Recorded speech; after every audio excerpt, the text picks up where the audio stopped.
What's up, everybody? Welcome back to another episode of Agrarian Skies 2. Oh yeah, so I haven't made much progress since last episode.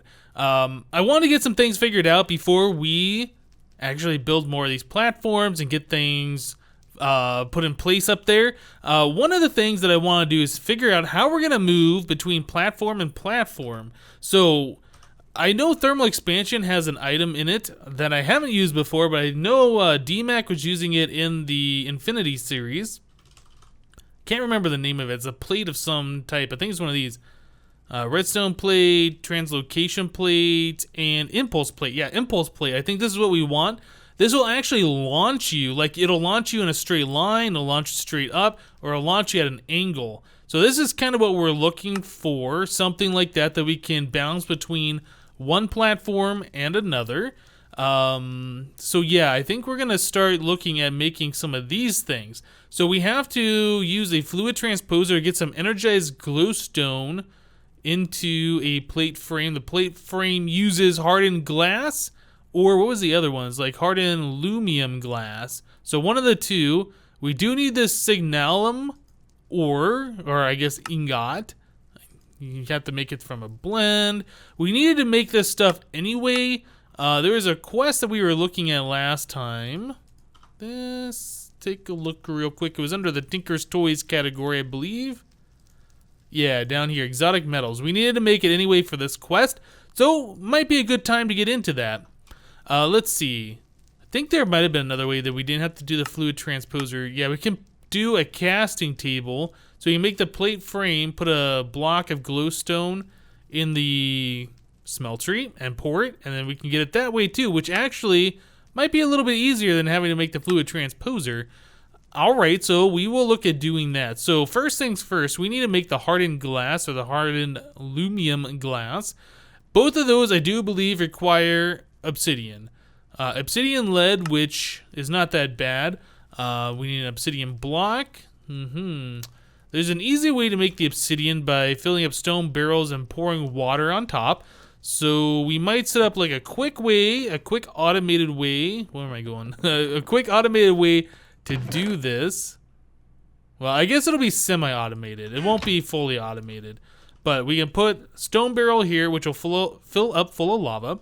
Then we just need to put some blocks around that so we can do... That's the wrong spot, but that'll work. There. We're just gonna do this kind of in an ugly way. And water. Whoa! That's a problem. Does water not go in there? Go in there, water. Alright, so now that'll keep the water in place. And we have obsidian.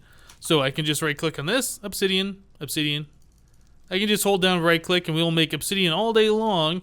The barrel automatically fills up full of lava. The water on top of that barrel turns up to obsidian. And there we go. There's a whole bunch of obsidian. How much did we make? 18? Well, maybe we'll make a little bit more. I mean, we have unlimited lava right now. Oh, okay, that's a problem. I gotta keep watch on that. We're using wood, and there is fire down below. Okay. Probably not the best way of doing this, and it's obviously not a permanent setup. But this will get us a good amount of obsidian really quickly. Alright, I think we're probably good. We're approaching a stack, I would imagine. Half a stack? Thought we had made more than that. Maybe not. Okay, anyway, that'll make enough of the stuff that we need, so we'll go and remove all this, just so we don't cause a fire. And one more. Alright, very good. So there's half a stack exactly of obsidian. So we needed to take that and put it into the casting basin, and then what did we do? We pour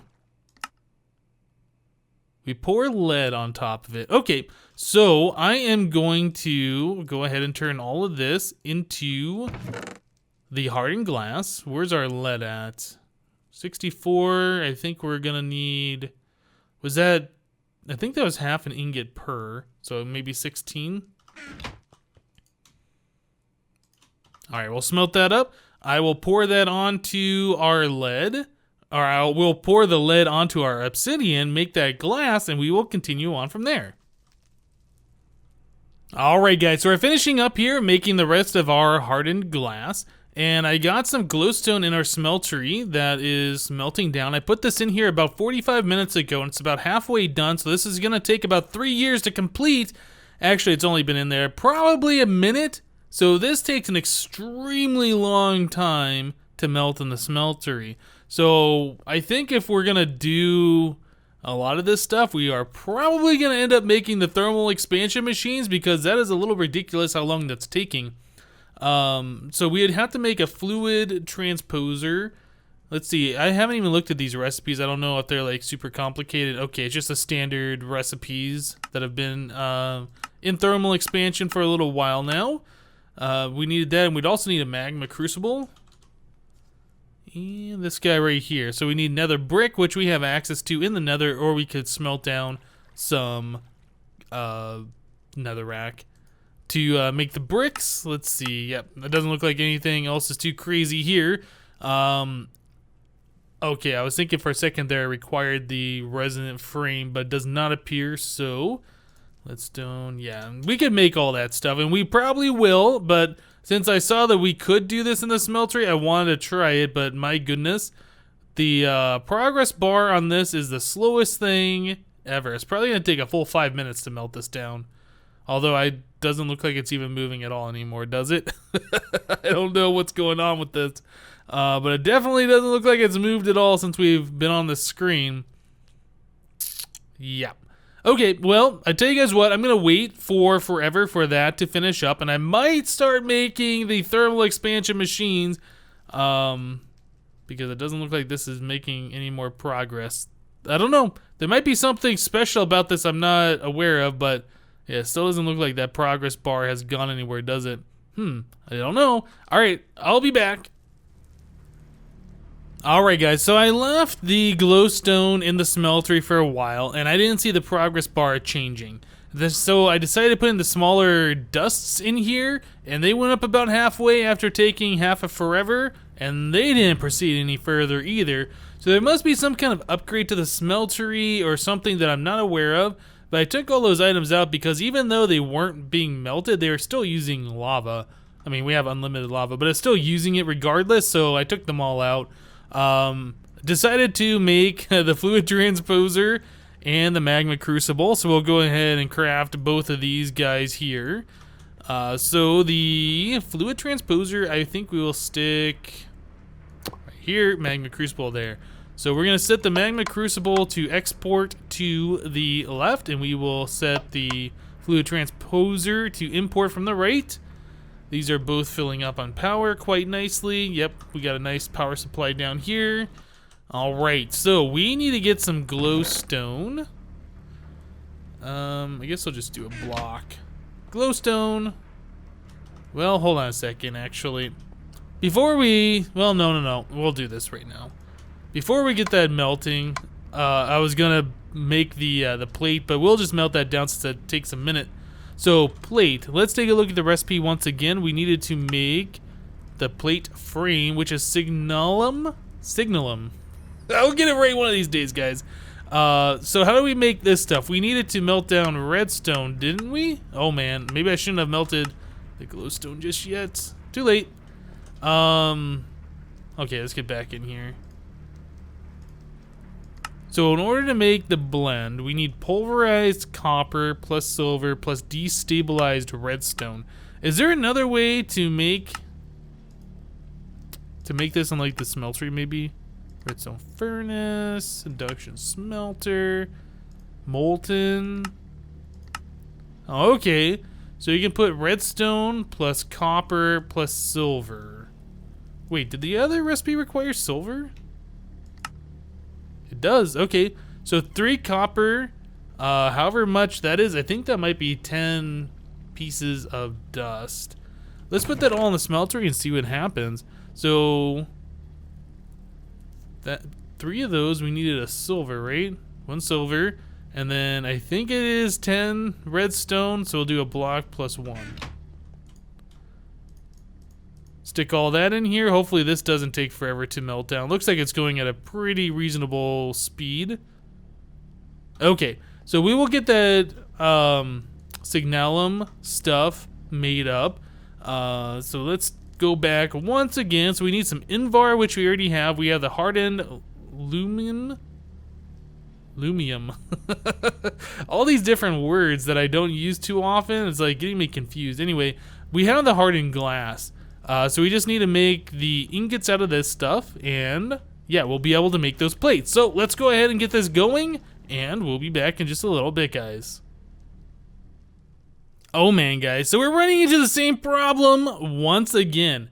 So we got the redstone put in here, and this stuff is not moving. I don't know what the deal with that is, like if it'll finish over time if I give it, you know, an hour or something to complete, or if there's just some requirement to the smeltery that I'm not aware of.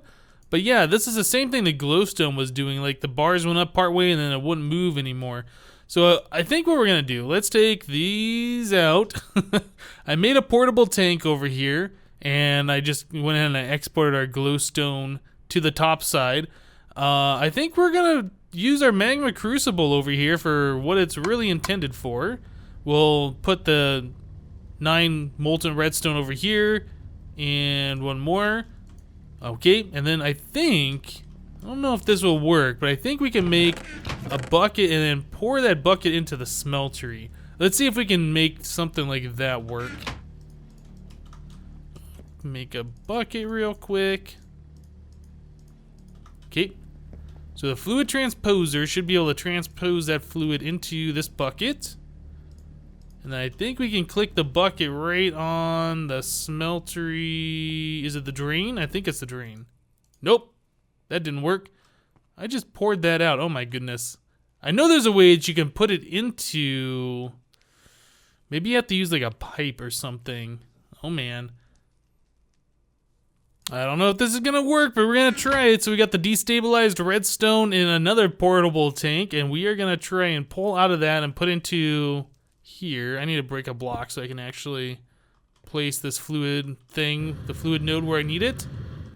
So if I hold shift and I do that, oh, it does not look like it connects. Interesting. I thought you could put fluid into these things, but maybe you can't. Can we? Oh, it's in here. Can I get it out of this thing now? Nope. Might have a problem. Okay, let me grab this portable tank. We'll stick that guy right there. Okay, so it does pour it in this way. Maybe you have to put it in through where the faucet is. I'm gonna play around with this for a minute, see if we can get this to work. I thought there was a way you could do that, but maybe this mod has been updated so that no longer is a thing you can do. Try putting that here. And I can't reach it. Break another block. Does that work? There it is. Okay, so it has to go, maybe it's because we had the drain on there or whatever, or maybe it has to go in through that one particular side, but we do have the redstone in here now. So the next problem is how do we get our molten silver out of there? I think we can actually just reverse the flow just like this. And there we go. Wow, what a pain to get that to work in the smeltery.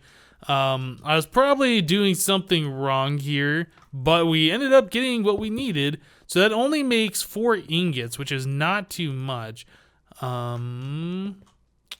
I think that's actually what we needed, right, for the plate? It's a lot of work to try and get this one little thing going here. Yeah, we needed 4 of those. All right, let me go ahead and cast out our materials here. This will also get us one step closer on that quest where we needed to make the exotic metals. But yeah, let me go ahead and do this and make our plate, and we will be right back, guys. All right, so the plate frame is now made. This is like the most ridiculous thing that I've had to do to try and get something to be crafted before. So we're gonna set the input to the top of this machine here. Actually, I think we have to change modes. Whoops. Change mode. So we're gonna fill up this tank. I think, is that right? I think that's right. And maybe we have to wrench. Where is my crescent hammer? I think we might have to wrench this thing. Blue. There it is. Okay, well, we got it. Pressing the buttons in some random method ended up making that work. I guess we didn't have to switch this over, this mode right here. But anyway, we got our impulse plate. Let's set this down. Okay, so it is set to that mode. Let me turn off. Oh, okay. So hover mode's off, and now I just bounce endlessly on this thing, which is pretty cool. If I put hover mode on, yeah, it doesn't really work, does it? Okay, well, that's kind of cool. So the next question is how do we do this? If I wrench it, okay, wrenching it changes the modes. What's the minus mode mean?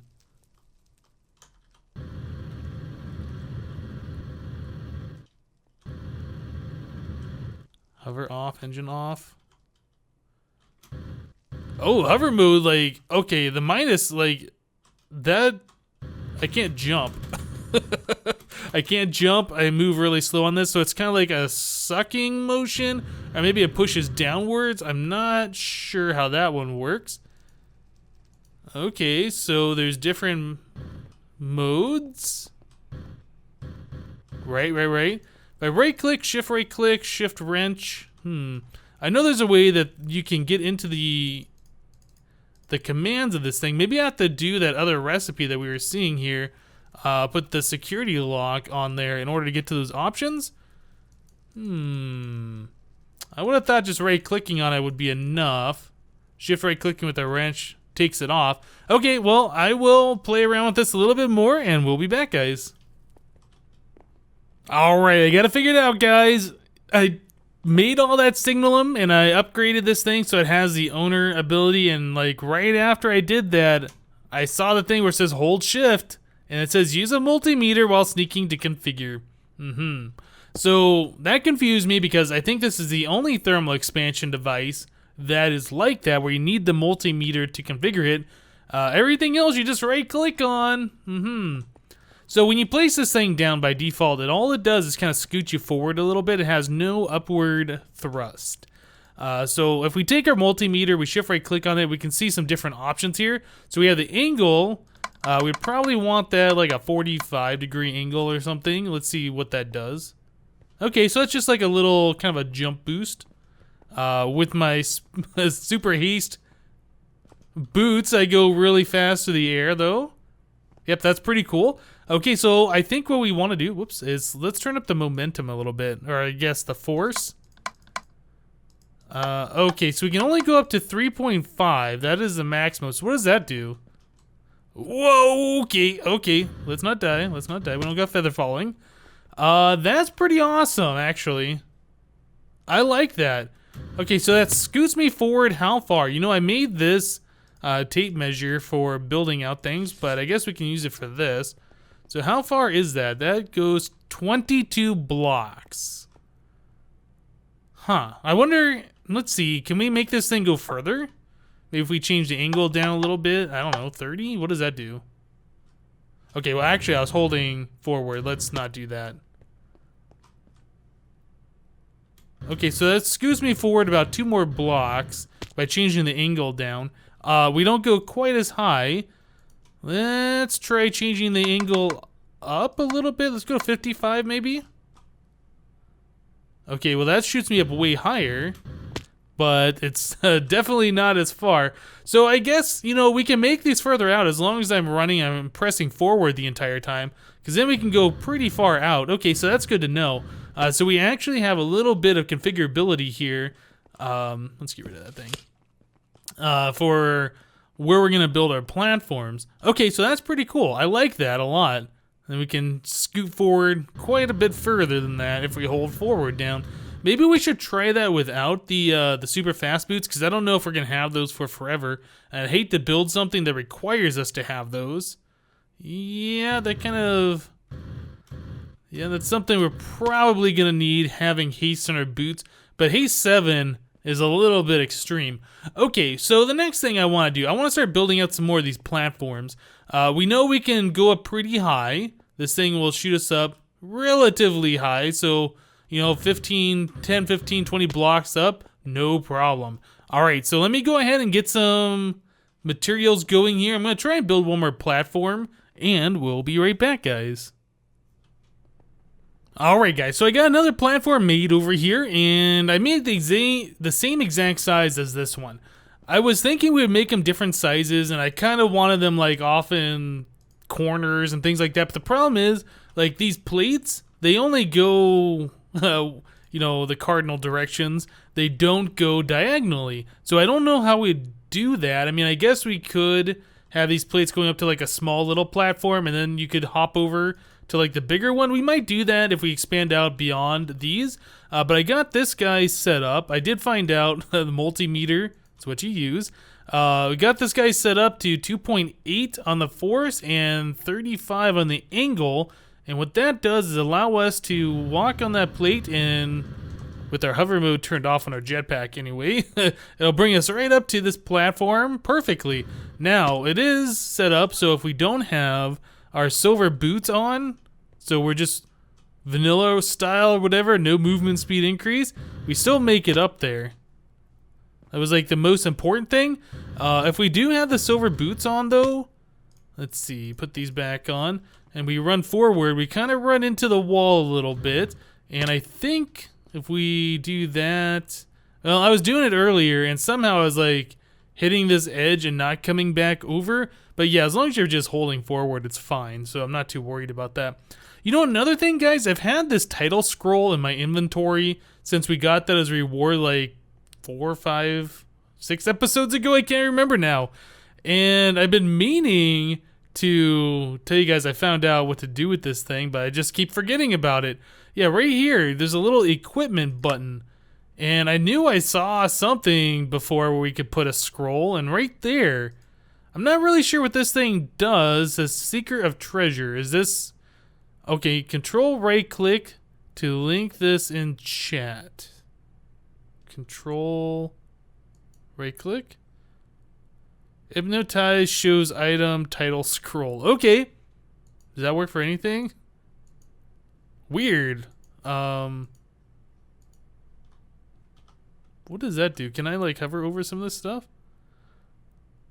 Okay, so yeah, it'll show you like all the special stats. Oh, interesting. Oh, okay, that's pretty cool. But yeah, there's this equipment menu. I'm not really sure what all the different things are. It looks like that's a Tinker's glove. Maybe these are all the different Tinker's things, the baubles. Okay, so that's kind of cool. Shows us our V discount when we get into Thaumcraft stuff. Our armor count, I guess our attack. I'm not sure what that is. Is that movement speed? That might be movement speed. Yeah, I don't know what this guy is. I'm not sure what those 3 things are either. But yeah, it looks like that's our baubles, and this is our other armor stuff from wherever. Oh, you know what? Maybe that gets rid of the whole Tinker's menu tab. Maybe that's why this thing is all weird like that. Okay, anyway, so yeah, title scroll goes here. I don't think it actually does anything other than just gives us that title Seeker of Treasure. I could be wrong though. I don't know anything about that mod, so maybe it gives us some kind of a looting bonus or something. Anyway, guys, so we got the second platform set up over here. We got that thing set up, so we'll move us over here. The only thing is, I don't know how we're gonna get down. Obviously, I can just run off there and hit down here, but I take like 3 or 4 hearts worth of damage from falling damage. So yeah, that's something else we'll have to figure out going forward. So I think maybe let's take a look at our quest book, see if there's something that we can do in our quests. You know, I think somebody said in the comments of last episode that if we do storage wars, it will unlock stuff from the applied energistics. So it'll unlock some quests down here. And let's take a look real quick. Storage wars. Do any of these things say they unlock quests elsewhere? Unlocks 1 quest elsewhere. Okay, so maybe it's these guys that do it? I'm not sure. But looks like we got some crafting to do. So this wants us to make 1 filing cabinet, and it'll give us 3 more. That's actually something I think is worth it. A filing cabinet is pretty inexpensive. 6 iron and 3 chests. So let's go make one of those real quick. Okay, yeah, I do have some wood down here. Guess I'll just make a 8 chests. Okay, so we will do that. And a little iron. Like so. There's one filing cabinet. Okay, so that'll give us 3 more. Now the filing cabinets are good because you can put in multiple of the same type of item with different damage values. For instance, bows. This is something that's been really bugging me. Like, our chest fills up over here, and most of it is bows. I just got done throwing a whole bunch of these out. But like, if we take all these guys, even though they're different damage values and they've got different enchantments on them, they all fit in the filing cabinet, which is pretty awesome. I think you can also break it and retains its inventory. Uh-oh, I can't get it now. Gimme. Yeah, I'm pretty sure you can break it. It retains its inventory, which is also really awesome. Yeah, that's pretty much all there is to say about that guy. So we got the filing cabinets made. Bilbo's storage. I saw this mod in here earlier. I was going through all the different mods. What is this thing called? Baggins's, right. Okay. So shift right click on that. We'll put that down here and only show these. So this wanted us to make, which one was it that I wanted us to make? Gray bag. So a gray bag is gray wool plus some string and a chest. We do have an extra chest over here, right? All right, so it's wool, wool, wool, wool, string, and one of these chests. And there we go, gray bag at tier 1. So what does this guy look like? It's smaller than a regular chest, but I guess that's convenient that we can put stuff in there, right? I assume that's... I can't put the filing cabinets in there. I can't put the bucket in there. I can't put... How? So what can you put in here? Blocks? That's not going in there. Shift click. Let's read the quest book. Perhaps you like taking your inventory with you. Craft some bags and you can do just that. Of course, there is a condition. Each bag will only allow items from specific mods or dictionary types in them. Okay, but how do we know? Let's claim that reward. How do I know which bag holds which item? I don't know. So how do I find that out? So what does the brown bag hold? Can I put anything in the brown bag? Click, click, click, click, click, click. Nope, it doesn't want anything. Does that hold like wood?